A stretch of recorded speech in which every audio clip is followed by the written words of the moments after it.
Hi, welcome to the Open Mind Show. I'm Anita Burns. Today my guest for the second time, and I'm very glad she's here, is Marisa Ryan. And Marisa has agreed to do some on-camera live readings with some people. And I'm just thrilled to have her here, and I can't wait to see what happens. So, welcome, Marisa. Thanks, Anita. And I'm going to go away and bring your first person in so that you can talk to the spirits. All right, great. Okay. Okay, great. We're going to be doing a reading with Peggy Farr today, and I'm Marisa Ryan. And Peggy, I'm glad you're here. Thank you. Thanks for coming. Okay, let me explain to you how I work. I'm a psychic and a medium. I communicate with spirits on the other side. And I have no control over who comes through. So what I'm going to do is allow whoever wants to come through, and I just need you to validate information. I'm going to be asking them a lot of questions, and if you could just validate yes, no, or I'm not sure, that would be great, okay? Okay, so let me see who I have coming through first. And I have talked to you before a little bit in the past, but when I kind of go into, like, it's not a trance, but I go into a different space, so I can't remember a lot that I've said before. So I'm going to go, I might repeat something I've said to you before. So let me go ahead and see who wants to come through. You have, you know what, over here to your right, I'm going to go to, you've got, there's a kind of a large man here, and he's big, but when I said man, he said big boy. He's big boy. He's got an M in his name. Okay, can you validate for me that you've lost somebody? He stands in front of you, so I would say this is more of like a child. It's my son, Michael. Okay. Let me ask him a couple things about how he passed. Okay, he's saying that he is very, very unhealthy. Actually, for many years of his life, he says he was unhealthy. That's correct. He really did like to enjoy life, though, okay? And you know what? He's showing me a lot of computers. So he must have either, like, lived on a computer or was on one all the time, because he's showing me that that was very important to him. Do you understand? That's true. Okay. Very true. What he wants to come through and tell you is that to validate more about him, he passed of some sort of a health issue. He actually said he knew it was coming, but he couldn't stop it. Do you understand that? Yes. Yes. Okay. What he's saying is to tell you he's all right now, and he's watching over you. There's a lot of confusion going on in the family. You've got family all over the United States, he says. Do you understand? I'm asking him where he's spending a lot of time, and he says he spends a lot of time with you, but he's also, there's something about, I'm really bad at geography, so I'm going to go with down south more, like, I don't know if it's Atlanta, New Orleans, or in that area down in the south east part of the United States. Do you understand? Mm-hmm. Mm-hmm. He's spending a lot of time there. He says that these are like cousins to him, I guess? It's actually his fiance when he was engaged to be married before he passed. Okay. But there's somebody that has a baby. Yes, she has a baby. Okay. And she named it after Michael. Okay. He says that that's where he's spending a lot of his time because he wants to watch over them. He's very excited about some new changes that they're going through, and to let you know he's okay with, I guess she's moving on in life, and he wants to tell you that he's okay with that. For you to not, he feels you're happy for her. I am very happy for her. Okay. Yeah. He just wants to validate that he's also happy for her, so you don't worry about that. He says you're a worrier. I am. You worry about Yes, everything. Yes. Okay. You must have had a lot of pets throughout your life, because there is multiple, because I'm seeing there's 2 dogs and 2 cats over there with him. Do you understand? Mm-hmm. I do. Okay. One's kind of short and very, very hairy as far as a dog. But And that's Muffin. Okay. Okay, I want to go to over here. Yeah, I guess him and Muffin were really close. Yes, very close. Okay. I'm going to go to over here, because over here I see this gentleman here is shorter than Michael. Do you understand? Yes. Mm-hmm. Okay, and he's coming through, stands to your side, and I believe this is a husband. Yes. Okay, what he is saying, I want to get some, I don't know if was he a teacher? Do you understand? Yes, he was a teacher. Okay, I feel that he was very well respected by many children, but I don't see him teaching small children. I see him teaching older kids. Do you understand? Yes. Okay. And maybe even in college. Okay. That's true. Uh-huh. Because he's showing me that he has also progressed up to a higher level. His passing, okay, he's claiming that he had some sort of an illness, and ultimately he would have died from this, but that's not what caused his death. He says to tell you, don't worry about him. He's very active on the other side. He's active with Michael, but he has children of his own. He watches over them, including grandchildren. He is saying to you, you've recently done something very important for him, more so important for you than it was for him. Do you understand? Yes. Yes. Okay. Anniversary of death coming up. Do you understand that, he Yes. says? Yes. Okay, he also says this is 2 years. Yes. Okay, and okay, he's saying there were not proper goodbyes. The way he's passed, there were not proper goodbyes, and he wants to apologize for that. Okay. Do you I understand? that. Mm-hmm. Okay. He says that his passing was no fault of yours, but I do feel like this passing is something to do with, there was law enforcement involved. This is okay. He's saying accidental death, but then when I say what kind of accident, he just shakes his head no, saying it's too difficult to explain. Okay, I feel that he wants to tell you that however he passed was very, very quick. Okay, meaning he didn't suffer, he didn't feel any pain. It happened like in a moment's notice. Like the minute he passed, he was gone. That was it. And he wants to reassure you that there was no pain involved. Except he keeps saying he's missing you, as far as right before he passed, missing you, not being able to talk to you or communicate. Do you understand? Yes. Okay. He also wants to say he is sad. He's sad to a point about dissension in the family. Do you understand? Yes. Okay. He says that hasn't gotten better. That's true. Okay. Okay. There must be 3 in his family. I don't know what he says by the 3 children, the 3 in his family. It would be the 2 daughters and perhaps his mother and father or his sister. There's one like a son, he says. Grandson. Okay, he's talking about the 3, and he's talking as if one of them may be coming around to you. That would be Lisa. Yeah, but he's showing me as if I feel she's going to come back into your life. Mm-hmm. Okay? And I'm just getting that this is a good thing. Okay. Okay? I just want to tell you, the most important thing he comes through to tell you is that he sends extreme amount of love and support to you. Mm-hmm.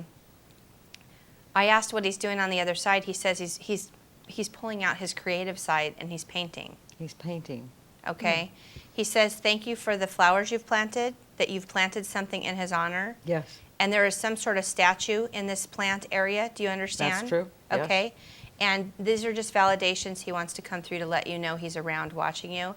And he says, I will be in the wind, listen to the chimes. Listen to the chimes. Okay? Mm-hmm. So I'll leave you with that. Okay. Thank you. Thank you. Thank you very much. Okay, it's my pleasure to sit here with David Lintner to do a reading on you. Hi, Marissa. Hi, glad that you're here. Okay, first thing I want to do is bring in any spirits that want to come in and talk to you, because I'm a medium and that's what I do. Okay. I've got a male coming through here, and he stands to your side, which tells me he is more of a friend. He actually is in a position, they position themselves for me. He's in a position of, it could be brother or friend, because he stands to your side. Do you understand? Mm-hmm. Male, past in his early 20s, he says. Mm-hmm.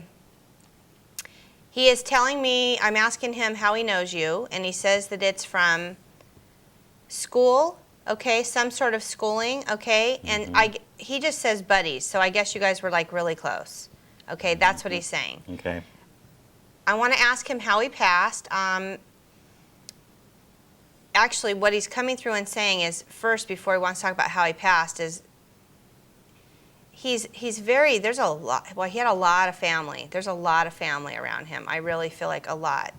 He is telling me that he was a rebel who has changed, almost as metamorphosized, do you understand, in his life.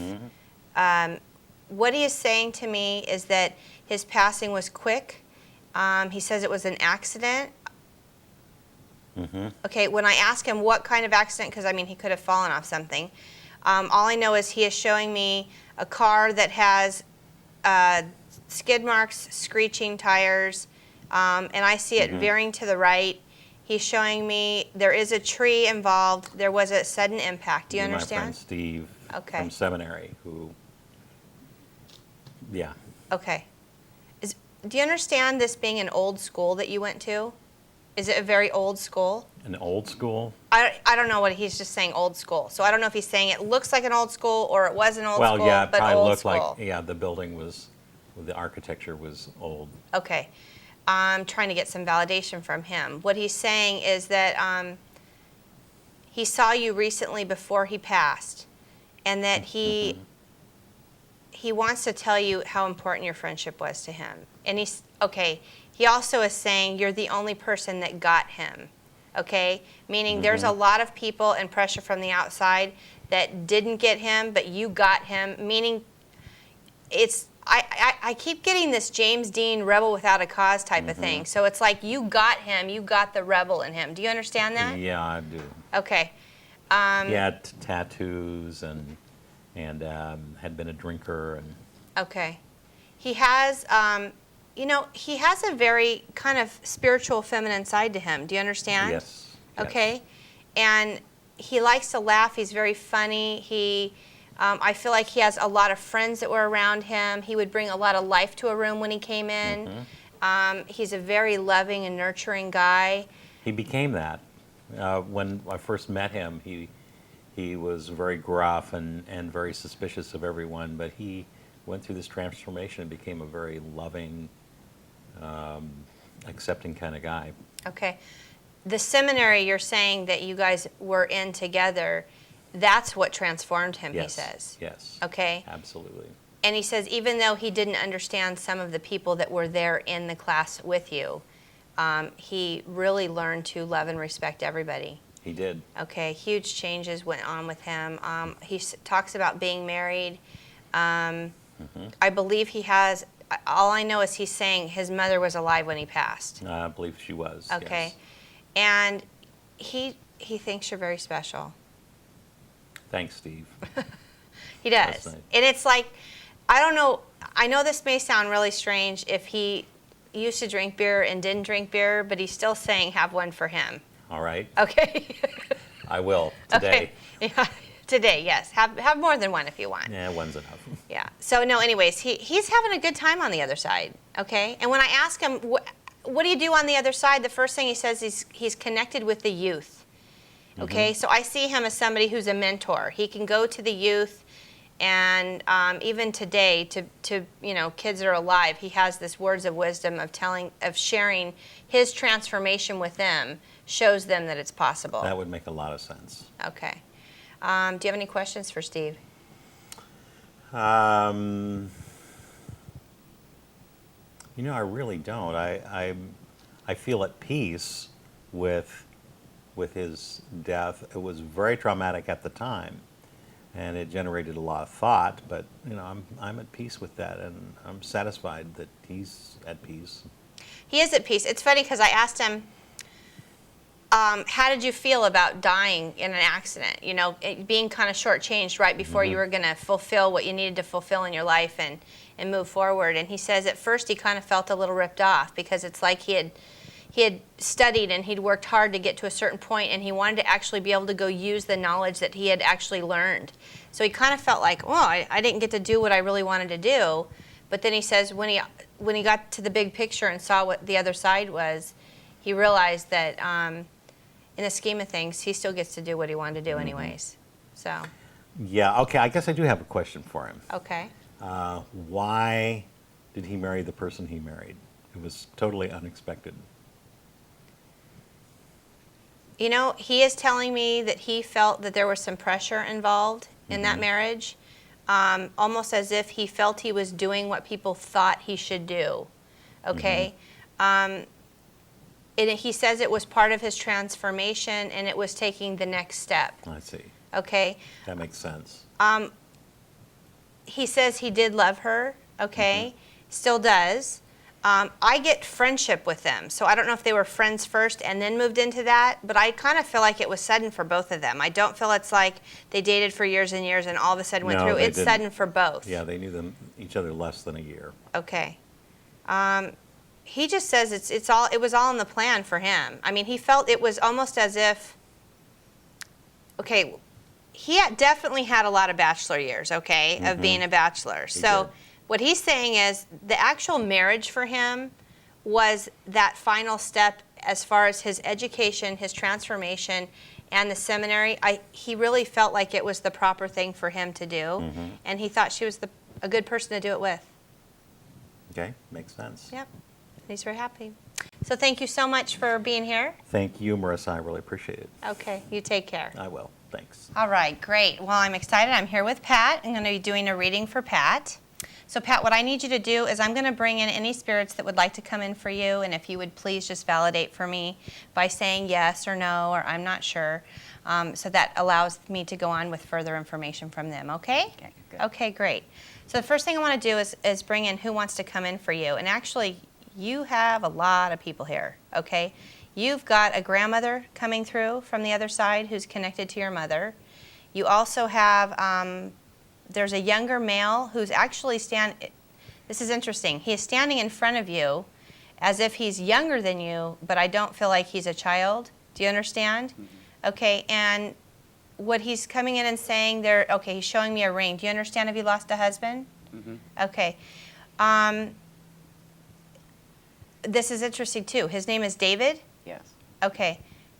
But he's being called Dave. You call him Dave? Yes. Okay, and he's younger than you. You go, girl. Yes. Okay. When I'm asking right now how he passed, and he shows me a lot of prescription bottles, that he was on a lot of medication, fighting an illness that you helped him fight. Yes. Do you understand? He says a year and a half. Did he fight for a year and a half? Because he's talking about a year and a half. He passed away a year and a half ago. Oh, okay, okay. So what he wants to do is come through, and he says no children for him. Do you understand? Okay, no children. These are just validations. He wants to come through, let you know he's okay. Thank you for being there with him. He says you guys had a spiritual understanding. What he tells me is, and I know that you're a spiritual person. He is very spiritual as well, because he says that you guys, that was your connection. It was a spiritual connection. Do you understand? Yeah. Okay. He's saying not through work. You understand you did not meet through work? Right. Okay. And what he wants to do is tell you that you're up all hours of the night. Do you understand? He just said you're like up all hours of the night all the time. And that there's a porch area that you go out and smoke. Do you understand? Okay. Is there a can next to it or something next to it that looks like a can? I don't know what he's showing me. Out in the porch, outside, at night, smoking, and there's a can. So I don't know if there's something, a trash can or a can, but he wants to let you know that he's with you when you do that. Okay? He also says that he's a little concerned about your health, but that you're stubborn and you wouldn't listen to him anyways. Well, what is it? Okay. Oh, wow. Okay, this is another thing he's saying. You guys share a star, okay? He just showed me up in the Wow. sky. He says you guys share a star. So I don't know Yes. if you've purchased a star or you've named a star together, but there's Just have something. a star together. Okay. Wow. Okay, there's a star. Right. Because he says that he likes to sit on this star. Okay, and you look at the star all the time. You can find it. It's not like it's Right. a little tiny thing. You can Right. find the star and you talk to him by the star. Do you understand? Okay. He just wants to let you know that he hears you all the time. The other thing is he says that you just got back from a trip and you're going to be going on another trip. Yeah. Okay. Are you heading down to Australia? My son is. Okay, you're supposed to be going down there too. Oh, really? Okay. He also says that you may want to pack enough clothes to stay for at least a month, because he shows when you go, it's going to be a long trip, okay? The thing is, he also wants to tell you that there's family stuff going on. I don't feel that you're real close to his side of the family. Do you understand that? Because he says something about him being a loner, okay, when it comes to his family. Right. So I don't feel like you're heavily involved in his family. He wants to talk about your family because he actually says he adopted them as his own, Yeah. okay, and very close to your son. Do you understand that? Yeah. He says your daughter is going through some things right now, changes and something about her and a move. She just moved to Vegas. Okay. Yeah, so he just wants to validate that he's here for you, Wow. watching everything that's going on. He sees what's going on. Also, I guess you're going to be taking a trip to Vegas to help her. There's something, I don't know if it's unpack or what it is, but Birthday. okay. There's kids. Do you understand? Does she have children there? No. Okay, you're bringing kids. There's kids going to be there, so I don't know if Right. you're bringing them Okay. with you. Yeah. But I see a carload with children. Okay, and really, he just wants to say that he loves you very much. He's doing really good. Can you see if he sees anything on his mom? That his mother's still alive. Right. Wow. Okay, he's very concerned about her health. He says something about her mind is going. Do you understand? Okay, because she's forgetting things. She can't. She's been really lost since he left. And I think it's almost helped her mind slip away even further. But he's very concerned about her health. But he says it's also a matter of time, is what he's saying, is that it's Right. going to be time for her. Right. Doesn't want her to be afraid, and says if you can get a message to her that he's okay. Okay. I don't feel like she's quite at the level you are as far as understanding life after death, but that you can help her there, he says. Okay? And I just want to thank you for being here. And you know that he's with you all the time, and he's actually kind of a funny guy, Yeah. okay? Because he says he likes to see you smile. Okay? Okay. Okay. Well, Okay, thank you thank so you. much for being here. Thank you. Take care. All right.